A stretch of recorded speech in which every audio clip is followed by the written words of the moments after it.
Dapat kung akong tanungin mo, dapat si Chairman George mag-resign na. Wala siyang ginawa kung hindi ginulo niya ang buong Pilipinas. Ang violation ng COMELEC, ganito. Pinadaan niya yung election results sa hindi diretso sa transparency servers, kundi pinadaan sa isang intermediary server. Bawal din yan. Labag sa batas yan. Hindi lang labag sa batas, violation pa yan sa anti-cybercrime law. So yun ang sinasabi ko, pag napatunayan namin na naniwala ang Supreme Court sa aming mga allegations, mabigat ito na mga kalokohan na ginawa ng COMELEC.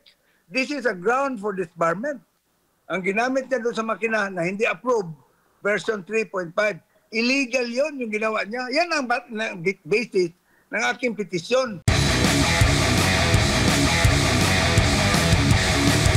Makakapanayan po natin ang petitioner po o naghain ng petisyon sa Korte Suprema kahapon at tumakbo din bilang kongresista dyan po sa Bohol. Ang kanya pong petisyon ay ipadisbar itong si COMELEC Chair George Garcia. Makakapanayan natin si Attorney Jordan Pizaras, Attorney Maadjong Gabii, Admar Vilando. Kasama po si MJ Mondihar. Mayong gabi, sir. Mayong gabi nito, si MJ and Mark. Opo, ano po ang punto kung bakit nais nyo pong ipadisbar itong pong si Chairman Garcia? Actually, ang final namin is petition for certiorari and mandamus. Yung prayer for disbarment, depende lang yon sa ebidensya na mag-gather ng Supreme Court, na-appreciate ng Supreme Court. Dalawang legal points, no, o tatlong legal points ang basis sa ating petition for certiorari. Ito yon, no? Yung sa ating automated election, kailangan yung ilalagay sa makina na software or tinatawag na source code must be certified by a certified international corporation. Ang ginawa ng COMELEC, pinacertify niya sa April 30 yung version 3.4. Pero ang ginamit niya doon sa makina is version 3.5. Pinacertify niya yon, wala nang presence ng publiko. So hindi mo na alam ngayon, hindi na na-testing kung ano yung laman ng version 3.5. Kasi pinacertify niya May 11 or the day before the election. So wala nang time yung mga tao na makatesting. Ngayon, nandoon yung instruction sa makina sa how to count the ballots, how to read the ballots, how to print the ballots, how to transmit the ballots, yung results ng bawat presinto. Ngayon, na-testing yon noong April 30, yung transmission. It was transmitted to the 7 transparency servers. Pero yung testing for 3.5, wala na. Kasi the day before the election na. Ngayon, number 2, ang violation ng COMELEC, ganito. Pinadaan niya yung election results sa hindi diretso sa transparency servers, kundi pinadaan sa isang intermediary server. Bawal din yan. Labag sa batas yan. Hindi lang labag sa batas, violation pa yan sa anti-cybercrime law.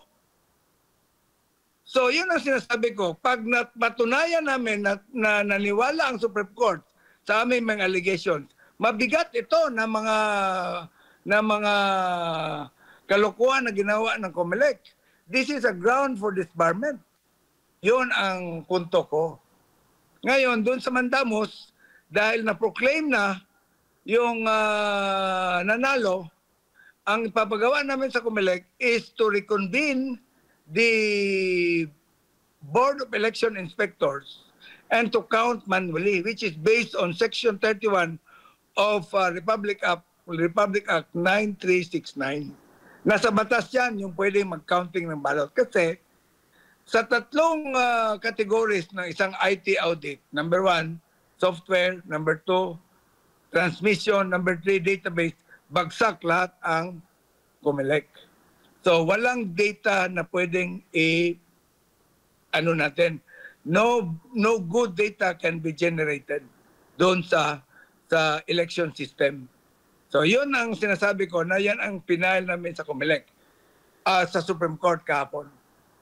Ngayon, ang background nito ganito.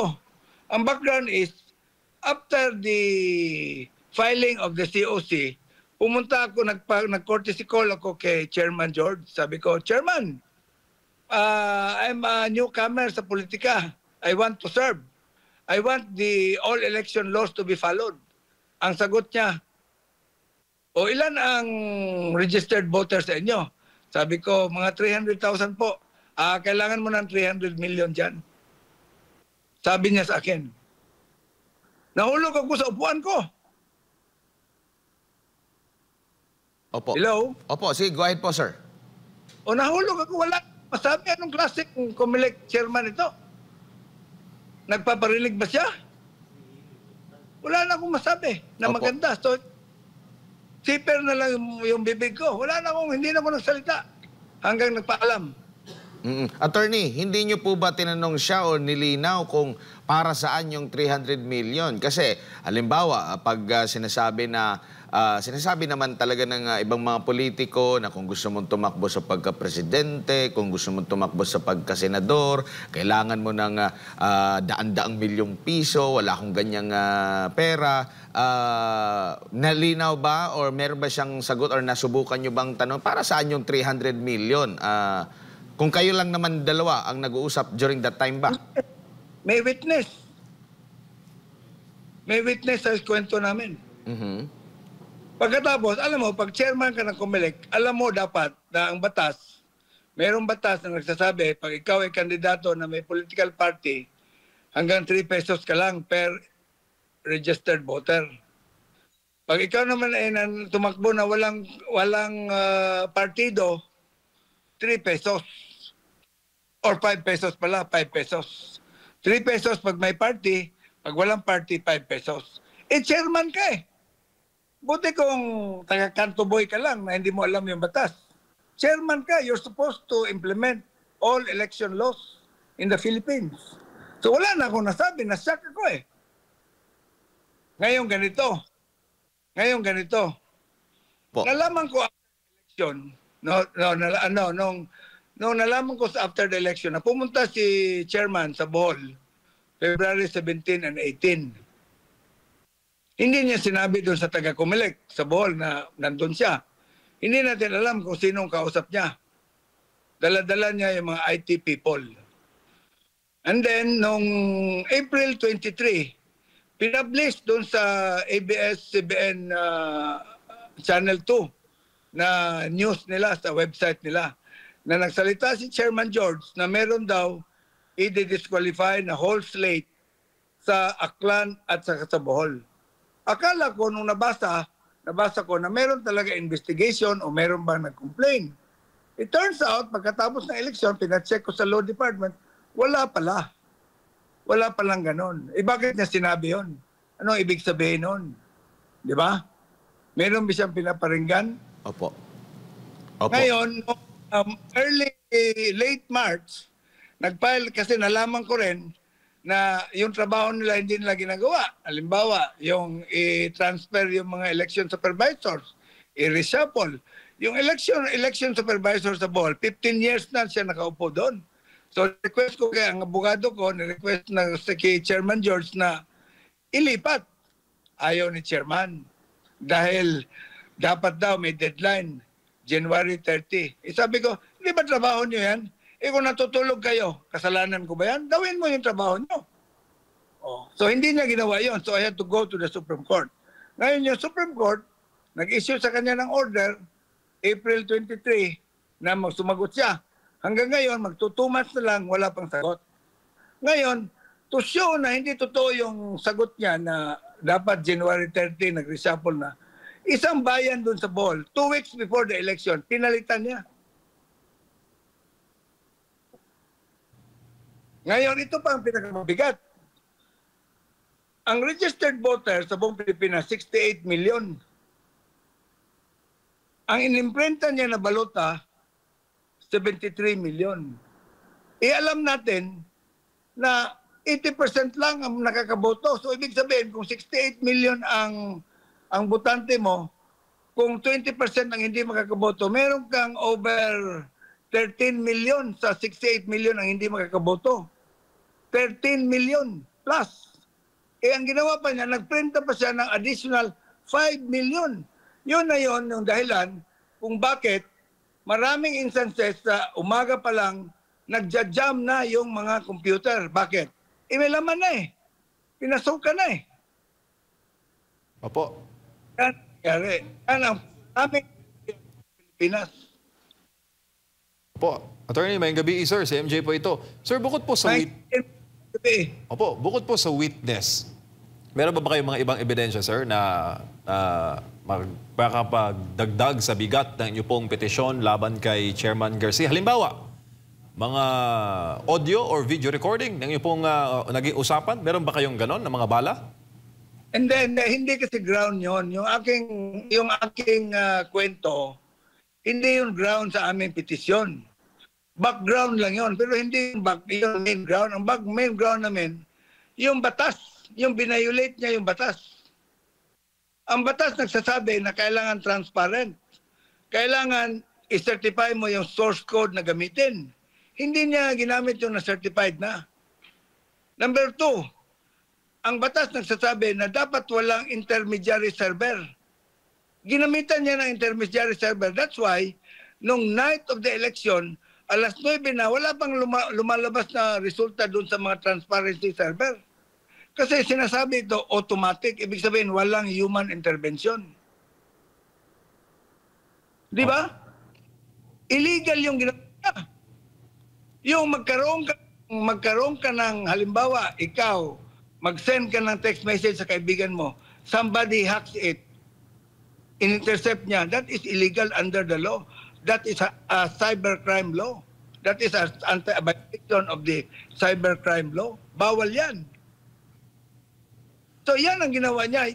Yung transmittal galing sa machine, papunta sa transparency server, hinak niya using data center 3. Inamin niya lahat ng ebidensya namin galing sa bibig ni Chairman George. Opo, Attorney, bilang alagad ng batas, ano pong masasabi niyo dito na sa ginawa po ng Commission on Elections, yung declare kay Congressman Abante bilang nanalo po sa 6th District at dineklara po nila yung candidacy ng nanalo na na-proclaim na itong si Joey Uy na void yung kanyang COC. Pagkatapos ng lahat, nanalo na, kasama yung pangalan sa balota, na-proclaim na, sa dulo, ay hindi pala makakaupo. Eh, pasensya na, hindi ko na pag-aralan yan eh. Hindi naman ako pwedeng magsabi ng aking opinion kung hindi tayo nag-aaral. Itong kaso ko, pinag-aralan ko ito, isang buwan eh. 5 linggo namin pinag-aralan ito bago namin final kahapon. So yun, masagot ko. Pero yung Congressman Abante, wala akong alam dyan. Yung sa nababasa ko lang. Hindi nga, kahapon lang ako nakaintindi na, nakarinig na akala ko natalo na siya. Pero wala naman akong masabi. Bakit? Ba't siya napanalo? So hindi ako makapagsabi ng intelligent opinion dyan. Opo, meron kasing mga nagsasabi, meron nga ako nabasang comment ng isang retired general, question niya yung bang nangyari kay Abante at kay Uy ay isang mockery ng electoral process na nauugnay po sa mga reklamo, kaugnay po sa COMELEC under the leadership of Chairman George Garcia. Lalo pat kasama nyo, sir, doon sa petisyon sa Supreme Court, si Attorney Respicio na vocal sa mga proseso sa mga proseso ng Commission on Elections. Eh kasi si Attorney Respicio, siya yung aking witness doon sa regarding internet technology, yung IT. Tungkol sa software, siya yung resource person ko. So siya ang kasama ko. Kasi hindi naman ako IT expert. Katulad ni Chairman George, hindi rin IT expert, pero siya nagsalita ng salita. O mali naman yung sinasabi niya. Ang pinagtatakahan ko, bakit marami namang IT expert ng COMELEC, ba't hindi niya pinagsasabi? Siya naging pagsalita sa COMELEC.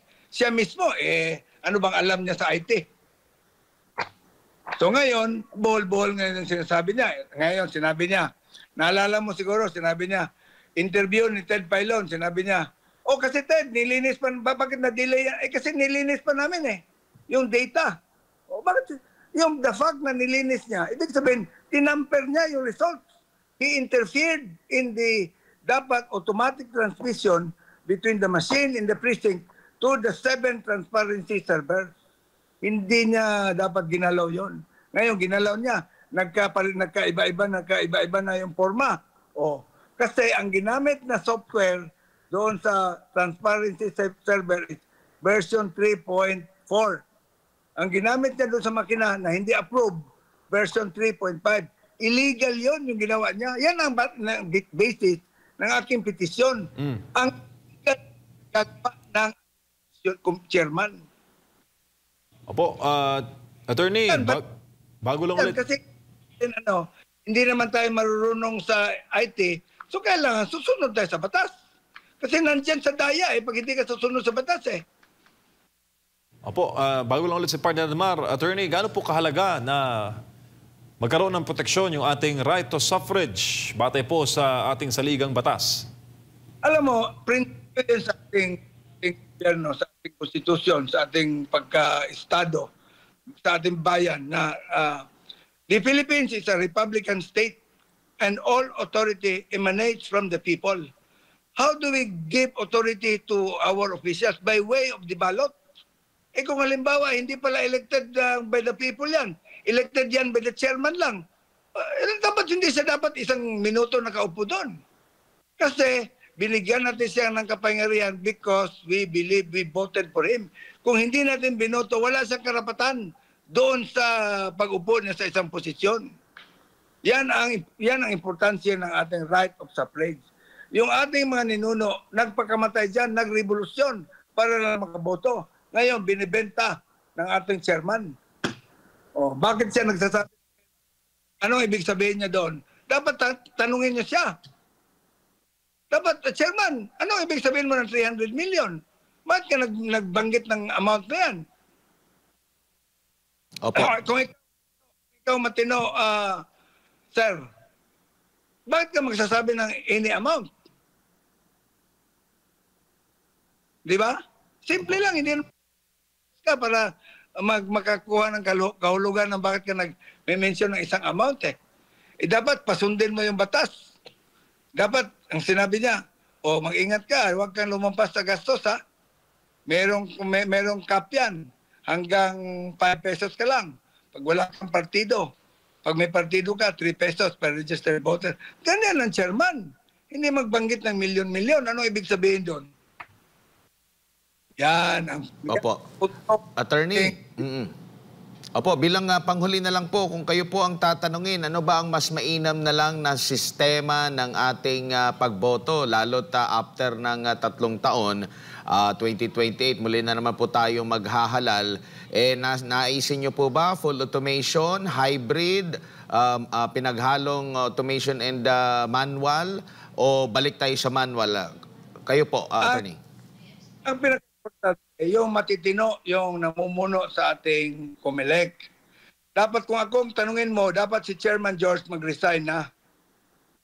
Wala siyang ginawa kung hindi ginulo niya ang buong Pilipinas. Gumastos siya ng 18 billion ng pera ng Pilipino.